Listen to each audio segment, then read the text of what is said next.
చాలా మంచిగా వచ్చింది కదా, మండే ట్యూస్డే వెనస్డే అని చెప్పి. మేమైతే సండే వచ్చాము. సండే రోజు వచ్చాము కాబట్టి అమ్మ చికెన్ ఫిష్ ఇవన్నీ చేశారనమాట. మంచిగా తినేసి హ్యాపీగా నిద్రపోయాము. ఇంకా భోగి రోజు అంటే తెల్లవారుజామున నిద్ర లేవాలి కదా, మరి పొద్దున్నే లేచి చూస్తే మా మమ్మీ అయితే ముగ్గులు వేస్తా ఉన్నారు. సంక్రాంతి అంటేనే ముగ్గుల పండగ కదా. ఏ ఫెస్టివల్ కి మా అమ్మ ముగ్గు వేసినా సరే మా వాళ్ళకంటే పెద్ద ముగ్గు వేయి, వీళ్ళకంటే పెద్ద ముగ్గు వేయి అని చెప్పేసి ఏడ్చేదాన్ని అనమాట. మా అమ్మ కూడా తన పిల్లల ఆనందం కోసం పెద్ద పెద్ద ముగ్గులేసి రంగులతో నింపేసేదన్నమాట.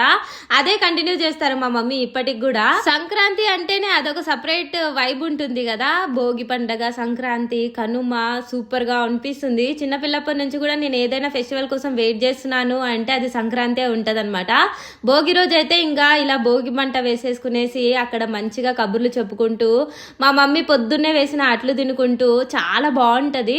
ఇంకా భోగి మంటలు అయితే వేడి నీళ్లు పెట్టుకుంటాము, అందరు అవే నీళ్లు పోసుకుంటాం అనమాట. రేణి పళ్ళు వేసుకుని నార్మల్ గా చిన్నపిల్లలకి అయితే ఒక కాయిన్ పెట్టేసి భోగి పళ్ళు వేసేసి ఆ భోగి మంటలు కాంచిన నీళ్లతోనే స్నానం చేపిస్తారు. ఇంకా మా ఇంట్లో కూడా సేమ్ అదే కంటిన్యూ జరుగుతుంది అనమాట చిన్నపిల్లప్పటి నుంచి. అంతే. భోగి మీరు ఎలా సెలబ్రేట్ చేసుకున్నారు? మా భోగి ఎర్లీ మార్నింగ్ ఇలా అయితే సెలబ్రేట్ చేసుకున్నాం అనమాట. ఇంకా మా మమ్మీ అట్లు వేస్తున్నారు. అట్లు చాలా టేస్టీగా ఉంటాయి. అలాగే భోగికి మేము ఎలా రెడీ అయ్యాము అన్నది నెక్స్ట్ బ్లాగ్ లో వచ్చేస్తుంది, చూసేయండి.